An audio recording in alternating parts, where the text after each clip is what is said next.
तर नमस्कार मित्रांनो, एका नव्या व्हिडिओमध्ये सर्वांचे स्वागत आहे. तर मित्रांनो, मी सध्या संभाजीनगर जिल्ह्यामध्ये आहे, तसेच तळेगाव या ठिकाणी आहे. शाकीर दादा ड्रायव्हर यांच्या गोठ्यावरती आलेला आहे. तर पूर्ण गोठ्याची तुम्हाला माहिती दाखवतो, तसेच बैलसुद्धा दाखवतो. मित्रांनो, बैलगाडा क्षेत्राच्या जोरावर यांनी बरेचसे नाव या महाराष्ट्रभरात कमावलेले आहे. तर चला जाणून घेऊया. चला या. ठीक हा वजीर ना. आणि काय इतिहास राहिलेला बैलगाडा क्षेत्रात त्याचं? याचा भरपूर इतिहास आहे. कारण बच्चा होता, छोटा तवा आदत अंकरपट्टा चांगला पळेल तो.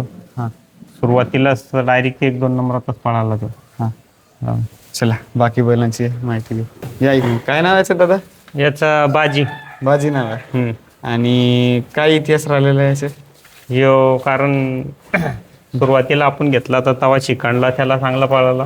आणि बिनजोडमध्ये भरपूर नाव करेल यानं. बिनजोडमध्ये बाजी शार्दूल ग्रुप ह्याच नावानं चालतो आपला. आणि विक्री झालेला आहे का तुमच्या दावणीतलाच आता? नाही, आपल्याच दावणी ते दावणीत आहे. आणि दातात वगैरे काय आहे? दातात झालेला आहे, ते जुळलेला आहे दातात. कोणत्या खांड पडत असतं? हे उजव्या खांद्याला. उजव्या खांद्याला. हा, आतून पब्लिकला दोन्ही साईड. चला मित्रांनो, बघू शकता काल झालेला 2 नंबरचा मानकरी आहे मित्रांनो, शंकर. काल काय सांगाल दादा शंकर बद्दल? शंकरना भरपूर म्हणजे सगळ्याच आमचं घरचं, म्हणजे सगळ्याचं प्रेम आहे त्याच्यावरती. आणि ते प्रेमासाठी सगळ्याच्या पळतो. काल बी गुलालात होता. भरपूर म्हणजे चांगल्या मैदानात राहिलेला आहे तो फायनलला. काल मस्त असा नियोजन होता तुमचा. हो, मस्त मास्टर माइंड पद्धतीनं काल तुम्ही नियोजन केले. आणि कुठला बैल होता काल? काल याच्या जोडीला आपला संतोष शेटकोडकर ना, तो जिगर घेतलेला आपल्या पळशीतला, संभाजीनगर रिटलचा. नवीन खरेदी आहे ना त्यांची? हा, नवीन खरेदी आहे त्याची. आणि काय सांगाल दादा शंकर बद्दल सांगायचं म्हटलं तर? शंकरचं काही नाही, आता भरपूर जेवढे सांगितलं तेवढे गुण कमी, त्याचे एवढे भरपूर गुण आहे त्याच्यात. तर चला त्या बैल काय नाव आहे? हे चिमण्या. चिमण्या आहे का? हा, मोठा चिमण्या नाही, हे छोटा आहे. मोठा चिमण्या तिकडे. जो शंकरपट्टा चांगला पळतो, आपल्या शंकर सोबत कंटिन्यू होत राहतो. आणि मला वाटते शंकर वगैरेच्या आधी यांनीच तुमचं नाव जास्त पळेल ना? हा, जो शंकरपट्टात भरपूर पळेल. मोठा चिमण्या दुसरा आहे, छोटा आहे. छोटा आहे का? हा, पण सेम कॉपी दिसते ना? हा, सेम आहे तसाच. ह्याची काय म्हणजे राहिलेल्या शंकरपटामध्ये कामगिरी? शंकरपट्टात 1 नंबरातच पळत होतो. आणि 3 फेऱ्यात? 3 फेऱ्यातनी पळत त्याला जास्त. कारण शंकरपट्टात तो, आपल्याला पण शंकरपटाची आवड आहे पहिल्यापासून. त्याच्यासाठी ठेवले तो शंकरपटासाठी. आणि तो आता नवीन वासरू आहे.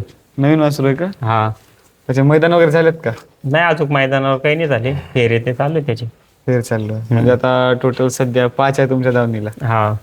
आणि उगवते सितारे पण आहे. हा. काय नाव ठेवलं त्याचं? अजून नाव नाही ठेवलेलं आहे काही. हा. आता तुम्ही त्याला सुंदर सुंदर हाकलं तर ते. हा. आता ज्याला पडलं त्याचं नाव सुंदर. हा, ते आहे. अजून नाव काही आता जे ज्याच्या मनात जे आलं ते घेते नाव, तसं काही नाही. आणि मला वाटतं तुमच्या दावणीतला पहिला पांढरी वस्तू आहे ना? हा, पांढरी वाजते. कारण की सर्व काळे निळे ह्याच पद्धतीने आपल्या पशी जास्त मैसूर मध्येच आहे. आता पांढरी वस्तू आवड, पांढरी वस्तू ठेवायची एक चांगली, 1 नंबरातली. पण अजून काही लाभली नाही. आणि म्हैसूर मध्ये आणि यांच्यामध्ये काय फरक असतो दादा? ती म्हणजे गावठी जात आली, म्हैसूर पेक्षा लय पक्की जात आली. लय दिवस पळाले ना, लय दिवस टिकून पळते. चला दादा आता थोडीशी माहिती जाणून घेऊया. शाकीर दादा, तुम्ही बऱ्याचशा अंधारातून तुम्ही या क्षेत्रामध्ये आलेला आहात आणि बरेच वर्षापासून या क्षेत्रामध्ये नाव करतात. तर कसं वाटलं दादा या क्षेत्र फार चांगलं बी आणि तेवढं खराब पण आहे. आता जसं तुम्ही सांगितले, तर काय अनुभव आला दादा या क्षेत्रातून तुम्हाला? क्षेत्रात भरपूर अनुभव, भरपूर शिकायला भेटतं. असं काही नाही. प्रत्येक म्हणजे वेगळे माणसं भेटते याच्यात. चांगले पण तेवढे आणि वाईट पण तेवढे भेटतं. आता जसं जेव्हा तुमची सुरुवात झाली तेव्हा तुम्ही म्हणजे प्रख्यात म्हणजे या क्षेत्रात सर्वात जास्त नामांकित म्हणून मालक झालेले होतात. हो. परंतु आता काही काळापासून अंधारात सुद्धा गेलेले होते. हो. तर तो कुठल्या कारणापासून गेलते दादा तुम्ही? जीवनात जे आहे ना चढ उतार चालूच असतं. हं. कमी जास्त प्रत्येकाचं सगळे दिवस सारखे नाही राहत. आपलेच दिवस सगळे एक नंबरातले नाही राहू शकत. कोणता किती कोटीचा जर माल बैल घेतला तरी ते एक नंबरात रोज राहू शकत नाही. प्रत्येकाचे दिवस बदलून बदलून येतेच. आता तुमच्या दावणीत किती हिंद केसरी तरी झाले दादा? हिंद केसरी आता भरपूर झालेले हिंद केसरी. हां. सगळेच झालेले हिंद केसरी. आणि बाजी पण हिंद केसरीला आता आपल्या संभाजीनगरला पहिला मैदान झालं तिथं पण बाजी हिंद केसरीला फायनलला राहिला होता. हां. सगळेच बैल हिंद केसरीला राहिले फायनलला. आणि बरेचशा म्हणजे तुम्ही या गोष्टी या बैलगाडा क्षेत्रामुळे तुम्हाला म्हणजे शिकण्याकरिता मिळाल्या. तर अशा कुठल्या गोष्टी आहेत का तुम्हाला त्यामुळे आपला अनुभव आला या क्षेत्रात? आता भरपूर अनुभव काही आपण हारलो त्यावेळेस अनुभव पण भेटतो आपल्याला शिकायला. सगळ्या गोष्टी भेटत्या असं काही नाही. आता तुमच्या दावणीतील सर्वात जे महाग किमतीला म्हणजे विक्री झालेली आहे तो कुठला बैल आहे? तो राजा आहे आपला. राजा आहे. हा तिकडेच आहे पैलवानकडे आहे. पहिला सौरभ शेठ कामठे. आता एक गोष्ट ऐकायला भेटली का 18 तारखेला तू येऊ शकते म्हणून इकडे? हा येईन 18ला. चालू आहे चर्चा. आता 11ला पाळणार आहे. तिकडे 13चं पण नियोजन चालू होतं त्याचं. हां. ते जर कॅन्सल झालं तर येईन इकडं 18 तारखेला. 18 तारखेला. आता जलवा पण तुमच्या दावणीतला आहे का? हो जलवा पण आपल्या दावणीतला आहे. निधी दादा काळे. काय आणि त्याची काय कामगिरी राहिली आहे तुमच्या दावणीत असताना? म्हणजे सगळ्यात सुरुवातीला स्टार्ट वासरात अशी शिकायला घेतली आम्ही. आपला वजीर आणि जलवा दोन्ही सुरुवातला डायरेक्ट टॉपला पळाले आणि एक नंबरातच आले. एक नंबर तसं 2-3 फेऱ्यातच एक नंबरात पळाले. ते पहिले वासरे होती आपल्या दावणीची. कारण शिकायला भरपूर इकडं जलवा बी पळेले. वर्षभर पहिल्या दुसऱ्यातच पळत होतो आम्ही. 1-2 नंबरातच. जलवांचे सम्राट वजीर दुसरे पण बैल भरपूर होते. आता तुम्ही बरेचसे नंदी या बैलगाडा क्षेत्रामध्ये घडवलेले आहात. तर हे म्हणजे कशा प्रकारे तुम्ही घडवत असता त्यांना? काय नाही गाडवाचं का आता आपण एखादी पळताना दिसली बारीक वस्तू एखादा चंचळ दिसलो ते घेतो आपण. त्याच्यामुळे ते अंगचाच पळ राहतो पहिल्याच वासराचा एखाद्या. फक्त पावर ते फाउंडेशन बघून घेतलं ना एक नंबरात पळतेच ते. कशा प्रकारे त्याचे फाउंडेशन बघता दादा तुम्ही? पायाला त्याला शरीर कात ते बघितलं का म्हणजे लक्षात येत आपल्या. समजतं कसं दादा तुम्हाला? येतं ना अंदाज राहतात ज्याचा त्याचा अनुभव राहतात प्रत्येक माणसाचा. आता तुम्ही स्वतः ड्रायव्हर पण आहात. आता ड्रायव्हर की कुणामुळे शिकले दादा तुम्ही? ड्रायव्हर की काही नाही आता वासरं ते फेऱ्याला आणायचे पहिले. फेऱ्याला हाणता मग शिकणमध्ये आणले मैदानात शंकरपटात नंतर 3 फेऱ्यात गेलो. आता तुम्ही म्हणजे अशा कोणत्या कारणामुळे या क्षेत्रामध्ये उतरले दादा बैल? पहिल्यापासूनच आपल्याला हे क्षेत्राची आवड आहे बैलाची भरपूर. म्हणजे आपल्याला दुसरा कोणताच नांद नाही बैलाशिवाय. हेच खेळाचा नांद आपल्याला आणि आवडच आहे पहिल्यापासून. पिढ्या चालते का तुमच्या ना? हो आता भरपूर घरात पहिले पण जुने बैल राहतेच त्याच्यामुळे आपल्याला पण आवड लागेल. हा आता हिंद केसरी ड्रायव्हर सुद्धा आणि हिंद केसरी मालक सुद्धा. हो तर काय सांगाल दादा? कारण बैलांना आपल्याला राजा सम्राट चिमण्या तिन्ही बैलांना भरपूर नाव करून दिलेलं आहे. कारण हिंद केसरी ड्रायव्हर पण बनवून दिलेलं आहे. हिंद केसरी गाडा मालक पण सुद्धा करून दिलेलं आहे त्याने. आता या क्षेत्रामध्ये तुम्ही अशा कोणत्या प्रेरणेने उतरले होत्या का आपल्याला या क्षेत्रामध्ये कामगिरी करायची आहे म्हणून? आपल्याला इकडे शंकरपटात तर भरपूर नाव होतं. कारण आवड होती का 3 फेऱ्यात पळायचं आपल्याला. कुठतरी हिंद केसरी 1 नंबरामध्ये आपलं नाव व्हायला पाहिजे हे आवड होती आपल्याला पण. आता जसं या क्षेत्रात तुम्ही एवढं आपण स्वप्नात बी नव्हतं बघितलं का एवढं मोठं नाव होईल एवढी चर्चा होईल. फक्त एवढी इच्छा होती का हिंद केसरी गाडा मालक व्हायचा बा आपल्याला. कारण आपल्या ग्रुपला बाजी शार्दूल ग्रुपला हिंद केसरीच नाव लागावं एवढी अपेक्षा होती. आणि ते पूर्ण झालेली आहे. पूर्ण झालेली. आता तुमच्या गोट्यात जे नंदी पळतात त्यांच्याकडून काय अपेक्षा ठेवणार दादा तुम्ही? काही नाही आता आपल्याला सगळं काही मिळून दिलेलं आहे त्यानं. काही अपेक्षा राहिली नाही आपली. बाकी जे होती हिंद केसरीची ते पण लागेल आहे. आता फक्त BMW ची वाट आहे म्हणून. बघू आता काय होतं. सांगता येत नाही BMW च्या हा. मध्ये. नशिबाच्या गोष्टी. आता या क्षेत्रात तुम्ही टिकून आहात, तर अशा कुठल्या नंदीला पावसाने म्हणजे मार्गदर्शन घेऊन तुम्ही या क्षेत्रात टिकून आहात? कारण आपला बाजी त्याच्याच त्या बैलाच्या पायात भरपूर लक्ष्मी. त्याच्यामुळं आपल्याला तो बैल आहे घरी आपण कुट्याला बांधून ठेवला तरी आपल्याला यश राहतो. तो घरी पण बांधून असला ना आपल्या दावणीला एक नंबरातला बैल राहतोच राहतो. आता म्हणजे असं तुम्हाला कुठला नंदी वाटते का त्या नंदीला बघून सगळे आपले नंदी सुद्धा त्याच प्रकारे पडायला पाहिजेत म्हणून? आता भरपूर म्हणजे असं काही नाही, आपले पण चांगलेच पळतात, ज्याचा त्याचा पळ वेगळा राहतो. हा. आता तुमच्या आवडता नंदी कुठला आहे दादा? आता पहिल्यापासून मथुर होता आवडीचा. सर्वात सुरुवात मथुर पळत होता. त्याच्यानंतर बकासूर आहे. हा. ते अख्ख्या महाराष्ट्राचे आवडीचेच बैल आहे दोन्ही पण. हा. आणि त्याची फॅन फॉलोइंग भरपूर जास्त आहे महाराष्ट्रात. हां. दोन्ही नंदीची, बकासूर आणि मथुर. हम्म. आता आता म्हणजे तुमच्यामुळे आता दुसऱ्यांना सुद्धा नाद लागला का गावामध्ये? आता गावात भरपूर नाद पहिल्यापासूनच आहे. कारण शंकरपट ते गावात होतच होते. आमची एवढी पब्लिक राहायची शंकरपटाला.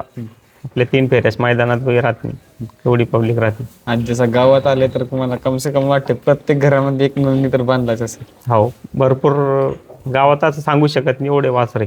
एवढं असं आहे का? हा. आता हिंद केसरी दावण आहे तुमची आणि लालबादशाची ही जवळ जवळच येते हो ना? हा, जवळचेच आजच्या सख्खे चुलतेचे ते पण काका. चुलते आणखी काही सांगाल तर नवीन मुलांना मार्गदर्शन करायचं म्हटलं तर? काही नाही, आता याच्यात जे ना प्रत्येक नंदी एक नंबरात नाही पळू शकत. कमी जास्त पळते. आता बरेच गरीब लोक बी घेऊन येते छोटे छोटे वासरं. कारण शिकेते सगळ्यापाशी एक नंबरातलं नाही निघू शकत. कारण आपण 7-8 जण असलो ग्रुपमध्ये, 8 जणांपाशी वासरं आहे. 8च्या 8 एक नंबरात नाही पळू शकत. नाही. कोणाचं तुमचं पळण किंवा माझं पळण एकच पळणार त्याच्यातलं, सगळेच नाही पळू शकत. बाकीचे काहीतरी नाराज होते, तसं काही नसतं. सगळेच फौजी होत नाही, सगळेच पोलीस होत नाही, एकच होणार 1-2 त्याच्यातले. स्वतः विषय येऊ. म्हणजे नाराज होऊन वाद वगैरे नका व्हायला हवं. हा, तेच. आता बघा पश्चिम महाराष्ट्र आणि उत्तर महाराष्ट्रच म्हणतात, पण तसं नाव आलं. महाराष्ट्र आपला एकच आहे ना? हो, एकच आहे आपला. महाराष्ट्राने एकच राहायला पाहिजे कायमस्वरूपी. बैलगाडी क्षेत्रात हे वेगळं नको व्हायला. आता कुठेतरी एक चर्चा चालू होती का आपल्या महाराष्ट्रातील लीग तरी म्हणजे होणार, जर असे वाद होत असतील तर लीग वगैरे नाही होऊ शकत ना? नाही, वाद तर आपल्याकडून नाहीच झालेले आहे आणि आपण होऊच बी देणार नाही तसे वाद. तिकडे कधी जायची तयारी दादा? जाऊ तिकडं आता. तर आपल्या 18 तारखेस मैदान आहे मोठं, त्याच्यानंतर जाऊ तिकडं. तर धन्यवाद दादा. आणि आता तुमच्या दावणीमध्ये एवढे नंदी आहेत, तर एकटेच स्वतः दूरकरी नाही राहू शकत ना? आणखी कोण तुमचे दूरकरी असतात दादा? काही नाही, आता आमचं भरपूर सपोर्ट राहतो समीर दूरकरीचा.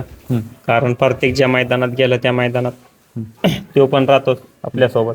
जर एका सीमित गाड्या लागल्या तर एक गाडी तेच आणतो आणि एक मी आणतो. हा. नमस्कार. कारण गेल्या मैदानात हिंद केसरीचं मैदान झालं. कडानं बाजील घेऊन बाजीन बैजाला ते होतो आणि मी होतो शंकरला. कडानं त्याचीच गाडी लागली होती बाजीवर, आपल्या समीर ड्रायव्हर. बोला 2 शब्द. नमस्कार दादा. नमस्कार. किती वर्षापासून या क्षेत्रामध्ये दादा तुम्ही? 4-5 वर्षापासून. 4-5 वर्षापासून. आणि आपले शाकीर दादा यांचे जे तुम्ही दूरकरी असता का? हा, आपण नेहमी त्यांच्यामुळेच आपल्याला नाद लागेल बैलगाडी क्षेत्रात. कारण की त्यांच्या जीवने बी बैल पळत होते, आपण त्यांच्या सोबत जायचं. त्यांच्यामुळेच आपल्याला डरावं ते न शिकेल. शाकीर ते सांगत असतं आपल्याला असं नाही, असं आण, असं. म्हणजे तुम्हाला ज्यांनी मार्गदर्शन केले या क्षेत्रामध्ये उतरताना ते म्हणजे शाकीर दादाच आहे? हा, शाकीर पाहिजे. तर कसा आहे दादा या माणसाचा स्वभाव? माणसा स्वभाव काय नाही, एक नंबर माणूस आहे. कोणाला बी चांगलीच राय देणार. सगळ्यांचा चांगलाच विचार करतो माणूस, असं वाईट राय कोणाला देत नाही. आता तू जसं या 4-5 वर्षापासून या क्षेत्रामध्ये धुरकरी आहे, तर कोणकोणत्या बैलांची म्हणजे तू हिंद केसरी ड्रायव्हर बनलेला आहे दादा? मैदान आता इथं भानसी मातागडला हिंद केसरीच मैदान झालं. तिथे बाजीची आणि शंकरची गाडी एकाच गटात लागली. सीमित तिथं एकच सीमित लागली होती. तिथं बाजीची गाडी आपण आणली होती. तिथे हिंद केसरी गाडी. म्हणजे बाकी बैल नाही पळवले, फक्त दादांचेच बैल पडतो असतात तुम्ही. हा दादांची बाकीचे बी पळतात, गावातले भरपूर गावातले बी आहे. हां त्याचे पण आमचे आणतो वासरे ना. आहे 2-3. हां चला धन्यवाद. नमस्कार दादा, शाकीर दादा. नमस्कार. काय नाव आहे दादा याचं? रामा. रामा नाव ठेवलं. आणि किती वर्षापासून आहे तुमच्या दावणीत? एक 4-5 महिन्यापूर्वी घेतला आपण. हा का? पहिला दुसरा गावठी घोडा होता, तो काही आजार झाला होता पोटात त्याला, तो वारला होता. मग त्याच्यानंतर एक 2-4 दिवसानंतर हा आणला होता परत. आता जे तुमच्या दावणीत नंदी आहेत त्याचे घोड्यामध्ये पैरा करत असतं का? हा, घोड्यामध्ये फेरे येतो. आता बैल दुसरे आता सारखे मैदानात असले, एक बैल बांधलेला असला मग दुसरे बैल पळू पळू कटाळते, मग त्याला आराम राहतो. मग दुसऱ्याचे बैल आरामावर राहतो, या घोड्यात फेरे राहते. गळत फिरत. नवीन वासरं ते आपले जे नवीन वासरं शिकणे आहे ते घोडा कसं नेहमी सरळ नेतो, इकडे बी जाऊ देत नाही तिकडे जाऊ देत, आणि दोन्ही साईड कुणी बी झोपा मांडायला काही अडचण नाही. आता घोड्याला कसे शिकवत असतात दादा? घोडा यो पहिलाच आपण शिकेलच घेईल, घोडे आपण आजपर्यंत नाही शिकेल. हा का? आपला जोडीदार आहे जीवन ड्रायव्हर, हा. त्याच्याकडून घेईल. कुठली खरेदी आहे? जम्मनवाडी. जमनवाडी. हो. आता याचे स्ट्रक्चर वगैरे कसं चांगले असतं? जवळचे माणसं आहे ते देत नव्हते, हा. त्यानं पण गेलो होता. म्हणलं आपल्या घोड्याचा असंच झालं, त्यानं एका शब्दावर दिला. आणि किती रुपयापर्यंत तरी खरेदी यायची? चांगल्या किमतीला घेतला होता. तरी अंदाजे? 50,000ला घेतला होता. हा का? आता म्हणजे हे पैरे वगैरेच काय, म्हणजे पल्ले वगैरे काढण्याकरिता? हा, फक्त फेऱ्यासाठी, बाकी काही नाही त्याला. वासरांचे पल्ले काढत असतात. हा, फेरायला फक्त द्यायला. आणि काय याची घडी वगैरे असते तरी धावायची? नाही, चांगलं बैलापेक्षा तो वाढवत पळतो तो. हा का? कोणत्या बैलाला टाक. आता जात वगैरे कोणती येत असते याची? यो गावरान आणि याच्यात काटेवार मध्ये, टक्कर मध्ये, क्रॉस मध्ये. क्रॉस मध्ये? हा, प्युअर गावरान बी नाही, प्युअर काटेवारी क्रॉस मध्ये याची. आणि दाती वगैरे काय आहे? दाती आहे दुखातात ते. आदत आहे? हा, बच्चा घोडा आहे. आता असं की बहुत भरला मोठा होणार हो ना? हा, चांगला मोठा आहे. आदत म्हटल्या. हो. नमस्ते दादा. नमस्ते. काय सांगाल दादा घोड्याबद्दल? घोड्याबद्दल तेवढा सांगितलं तेवढं कमी. ते जसा वासरू पडाला तसा घोडा पडतो, जसं बैल पडाला तसा घोडा पडतो. आता याचे किती फेरे निघत असतात तरी? एका दिवसात 2-3 फेरे. 2-3 फेरे. आणि याचे म्हणजे वरती सवारी वगैरे करता का तुम्ही, असे फिरायला वगैरे जायचं? नाही, फक्त फेऱ्याला. फिरायला? आता फिरायला वगैरे असे नेत नाही का कुठे? नाही, फक्त फेरे काढायचं आणि घरात ठेवायचं? आपला सराव फेऱ्यासाठी, फक्त त्याच्यासाठी. आता याचे खाण्याचे मेंटेनन्स वगैरे कसं असते? खाण्याचे आहेच आपलं बैलावानी थोडं. म्हणजे जो बैलांना चारता तो याला सुद्धा चारता हा. का? याच्या वेगळा वगैरे जेवण नसतं काय? नाही, वेगळं राहतं त्याचं. आपण बैलावर जसं उंडा गिंडा देतो त्याला नाही राहते, हरभऱ्यात डाळ ते. चला धन्यवाद दादा.